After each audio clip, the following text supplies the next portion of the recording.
Hello friends, welcome back to ದವರ್ YouTube channel. ಯಾರೆಲ್ಲ ನಮ್ಮ ಚಾನಲ್ನ ಫಸ್ಟ್ ಟೈಮ್ ನೋಡ್ತಿದ್ದೀರಾ, ಪ್ಲೀಸ್ ಸಬ್ಸ್ಕ್ರೈಬ್ ಮಾಡ್ಕೊಂಡು ನೋಡಿ ಸಪೋರ್ಟ್ ಮಾಡಿ ಅಂತ ಕೇಳ್ಕೊಳ್ತೀನಿ ಆಯಿತಾ. ನೀವು ಕೂಡ ತುಂಬಾ ಸುಲಭವಾಗಿಯೇ ಮನೆಯಲ್ಲಿಯೇ ಮೋತಿಚೂರ್ ಲಾಡುನ ಮಾಡ್ಕೊಳ್ಬೇಕಾ? ಹಾಗಾದರೆ ಈ ವಿಡಿಯೋ ನಿಮಗಾಗಿ ಆಯಿತಾ. ನೋಡ್ಬೋದು ನೀವಿಲ್ಲಿ ಈ ಥರ ನಮ್ಮದು ಚೆಂದಾಗಿ ಲಾಡು ಅನ್ನೋದು ರೆಡಿ ಆಗುತ್ತೆ ಆಯಿತಾ. ಇದು ಹೇಗೆ ಮಾಡೋದಂತ ನೋಡುವ. ಈಗ ನೋಡ್ಬೋದು ನೀವಿಲ್ಲಿ ನಾನಿಲ್ಲಿ ಲಾಡುವನ್ನು ಮಾಡಲಿಕ್ಕೆ ದ್ರಾಕ್ಷಿ, ಗೋಡಂಬಿ, ಏಲಕ್ಕಿ, ಒಣಶುಂಠಿ, ಲವಂಗ ಮತ್ತು 1 kg ಸಕ್ಕರೆನ ತಗೊಂಡಿದ್ದೀನಿ. 1 kg ಮೋತಿಚೂರ್ ಲಾಡುದು ಬೂಂದಿ ಪ್ಯಾಕೆಟನ್ನು ತಗೊಂಡಿದ್ದೀನಿ. ಬಟ್ ನಾನು ಇವತ್ತನ್ನು 1 kg ಫುಲ್ಲು ಕ್ವಾಂಟಿಟಿಯಲ್ಲಿ ಮಾಡ್ತಾಯಿಲ್ಲ, ಅರ್ಧ kg ಕ್ವಾಂಟಿಟಿಯಲ್ಲಿ ಮಾಡ್ತೇನೆ ಆಯಿತಾ.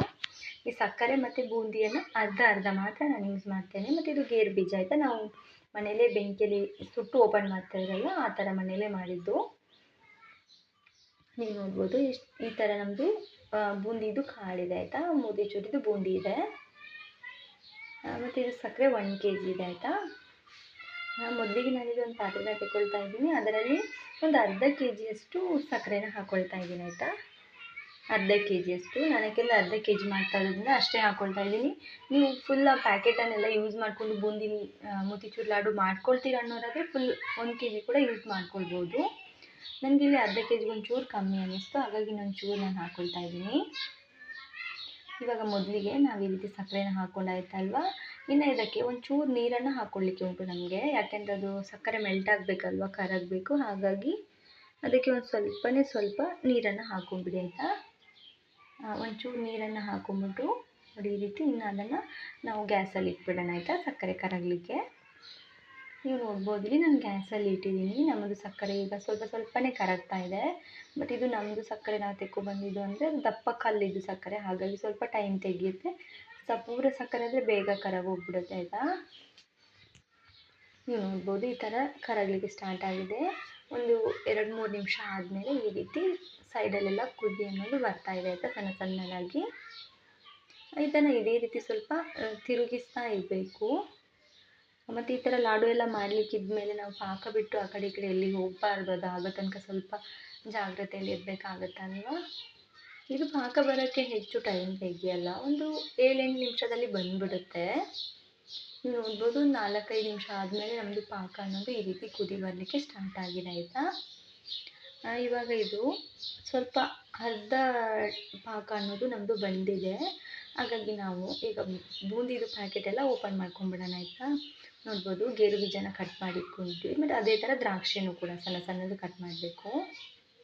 ಮತ್ತು ಇದು ಬೂಂದಿ ಪ್ಯಾಕೆಟನ್ನು ನಾನಿವಾಗ ಓಪನ್ ಮಾಡಿ ರೆಡಿ ಇಟ್ಕೊಂಡಿದ್ದೀನಿ. ನೀವು ನೋಡ್ಬೋದು ಸಣ್ಣದಾಗಿ ಎಷ್ಟು ಚೆಂದ ಇದೆಲ್ಲ ಬೂಂದಿ. ಅದಾದಮೇಲೆ ಪಾಕ ಉಂಟಲ್ವ, ಈ ಪಾಕನ ಒಮ್ಮೆ ಚೆಕ್ ಮಾಡ್ಕೊಂಬಿಡೋಣ, ಒಂದೇಳೆ ಪಾಕ ಬಂದಿದಾ ಇಲ್ಲ ಅಂತ. ಇದಕ್ಕೆ ಬಂದ್ಬಿಟ್ಟು ಒಂದೇಳೆ ಪಾಕ ಬಂದರೆ ಸಾಕಾಗಲ್ಲ ಆಯಿತಾ. ಈಗ ನಂದು ಅಂಟು ಬಂದಿದೆ, ಅದು ಎಷ್ಟು ಬೇಕು ನೋಡಿ ಆ ಥರ. ಮತ್ತು ಇದು ಬಂದ್ಬಿಟ್ಟು ತುಂಬಾ ಸಾಫ್ಟ್ ಆಗಿರುತ್ತೆ ಆಯಿತಾ. ಇದು ಲಾಡು ಬಂದುಬಿಟ್ಟು ಇವಾಗ ನಮ್ಮದು ಪಾಕ ರೆಡಿ ಆಗಿದೆ ಅಲ್ವಾ. ಈ ಪಾಕಕ್ಕೆ ನಾವು ಬೂಂದಿ ಕಾಳುಗಳನ್ನು ಹಾಕ್ಕೊಂಬಿಡೋಣ ಆಯಿತಾ. ನೋಡಿ ಈ ರೀತಿ ಒಂದು ಕೈಯಿಂದ ಬೂಂದಿ ಕಾಳನ್ನ ಹಾಕಿ ಇನ್ನೊಂದು ಕೈಯಿಂದ ಸರಿಯಾಗಿ ಮಿಕ್ಸ್ ಮಾಡ್ತಾ ಹೋಗಿ. ಅದು ಪಾಕಕ್ಕೆ ಎಷ್ಟು ಬೇಕು ನೋಡಿ ಕ್ವಾಂಟಿಟಿ ನೋಡಿಕೊಂಡು ಬೂಂದಿ ಕಾಳನ್ನು ಹಾಕಿ ಮಿಕ್ಸ್ ಮಾಡಿ ಆಯಿತಾ. ಒಮ್ಮೆಲೆ ತುಂಬ ಕಾಳನ್ನು ಹಾಕ್ಕೊಳ್ಳಿಕ್ಕೆ ಹೋಗಬೇಡಿ. ನಾನು ಈ ರೀತಿ ಮಿಕ್ಸ್ ಮಾಡಿದೆ, ನನಗೆ ಇನ್ನೊಂದು ಚೂರು ಬೂಂದಿ ಕಾಳು ಬೇಕು ಅನ್ನಿಸ್ತಾ ಉಂಟು. ಸೊ ಇವಾಗ ನಾನು ಇನ್ನೊಂದು ಚೂರು ಹಾಕ್ಕೊಳ್ತೇನೆ ಆಯಿತಾ. ನೋಡ್ಬೋದು ನೀವಿಲ್ಲಿ ನಾನು ಇನ್ನೊಂದು ಚೂರು ಬೂಂದಿ ಕಾಳನ್ನು ಹಾಕ್ಕೊಂಡು ಇವಾಗ ಮತ್ತೆ ಅದನ್ನು ಮಿಕ್ಸ್ ಮಾಡ್ತೇನೆ. ಸೊ ಕರೆಕ್ಟಾಗಿ ಮಿಕ್ಸ್ ಮಾಡಬೇಕು. ಎಲ್ಲ ಆ ಪಾಕಕ್ಕೆ ಈ ಬೂಂದಿ ಕಾಳು ಅನ್ನೋದುಂಟಲ್ವ ಸರಿಯಾಗಿ ಹೊಂದಿಕೊಳ್ಳೋ ರೀತಿಯಲ್ಲಿ ಕರೆಕ್ಟಾಗಿ ಅದನ್ನು ಮಿಕ್ಸ್ ಮಾಡಿಬಿಡ್ಬೇಕು ನಾವು. ಮತ್ತು ನಿಮಗೆ ಇದು ಅಂಗಡಿಯಲ್ಲಿ ನಮ್ಮಾಚೆ ಸಿಗುತ್ತೆ, ಬಟ್ ಬೇರೆ ಕಡೆ ನಂಗೆ ಗೊತ್ತಿಲ್ಲ ಆಯಿತಾ. ನಮ್ಮಾಚೆ ಸಿಗ್ತದೆ ಅಂಗಡಿಗಳಲ್ಲಿ. ಮಕ್ಕಳಿಗೆಲ್ಲ ಅಂತ ಸಣ್ಣದು ಉಂಡೆಯನ್ನು ಮಾಡಿ ಇಟ್ಟಿರ್ತಾರೆ ಇದರದ್ದು. ಅದು ಕ್ರಿಸ್ಪಿಯಾಗಿರುತ್ತೆ ಆಯಿತಾ. ಅದನ್ನು ಮಾಡಲಿಕ್ಕಿದ್ರೆ ಇದೇ ಟೈಮಲ್ಲಿ ನಾವು ಉಂಡೆಯನ್ನು ಮಾಡಬೇಕು, ಅದನ್ನು ಇಡಲಿಕ್ಕಿಲ್ಲ. ಇದನ್ನು ನಾನೀಗ ಮುಚ್ಚಳ ಮುಚ್ಚಿ 15 ನಿಮಿಷ ಇಡ್ತಾಯಿದ್ದೀನಿ.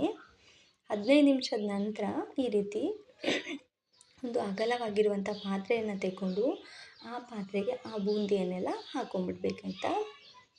ನಾವು ಪಾಕ ಮಾಡಿದ್ವಲ್ವ ಆ ಪಾತ್ರೆಯಿಂದ ಅದನ್ನೆಲ್ಲ ತೆಗೆದ್ಬಿಟ್ಟು ಈ ಪಾತ್ರೆಗೆ ಹಾಕ್ಕೊಂಬಿಡ್ಬೇಕು, ಅಗಲವಾಗಿರುವಂಥ ಒಂದು ಬೇಸನಿಗೆ. ನೀವು ನೋಡ್ಬೋದು ಇಲ್ಲಿ ನಾನಿವಾಗ ಎಲ್ಲ ಬೂಂದಿ ಕಾಳುಗಳನ್ನು ಈ ಬುಟ್ಟಿಗೆ ಹಾಕ್ಕೊಂಬಿಡ್ತಾ ಇದ್ದೀನಿ ಆಯಿತಾ.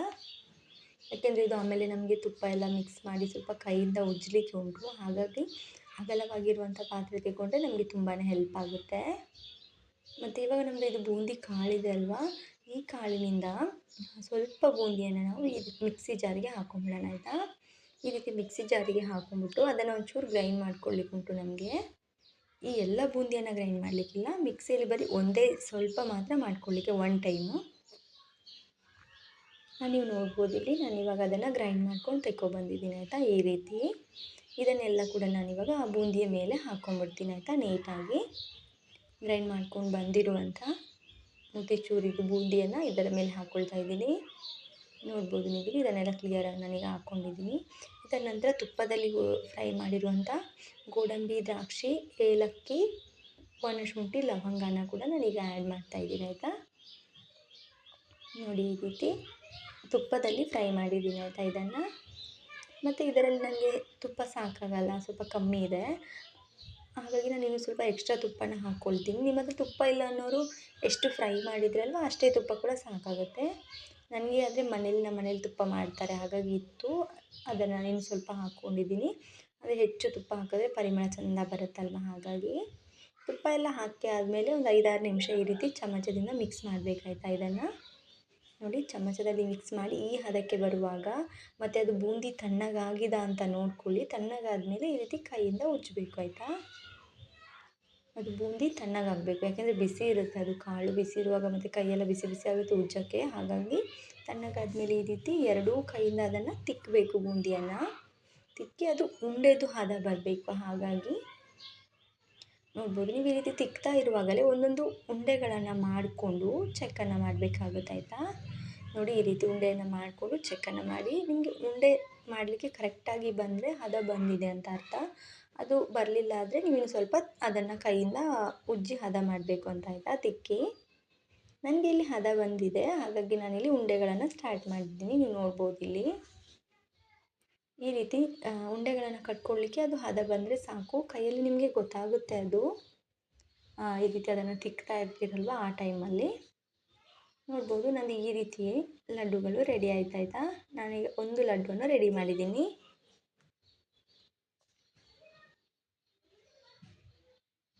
ನಂದಿವಾಗ ಒಂದು ಲಡ್ಡು ಆಯ್ತಲ್ವ, ಈಗ ಸೆಕೆಂಡ್ ಲಾಡು ಕೂಡ ನಾನು ಮಾಡ್ತಾಯಿದ್ದೀನಿ. ನೀವು ನೋಡ್ಬೋದು ಇಲ್ಲಿ ಇದು ಸರಿಯಾಗಿ ಹದ ಬಂದಿತ್ತು, ಹಾಗಾಗಿ ನನಗೆ ಬೇಗ ಬೇಗ ಈ ಉಂಡೆಗಳನ್ನು ಮಾಡ್ಕೊಳ್ಳಿಕ್ಕೆ ಸುಲಭ ಆಯಿತು ಆಯಿತಾ.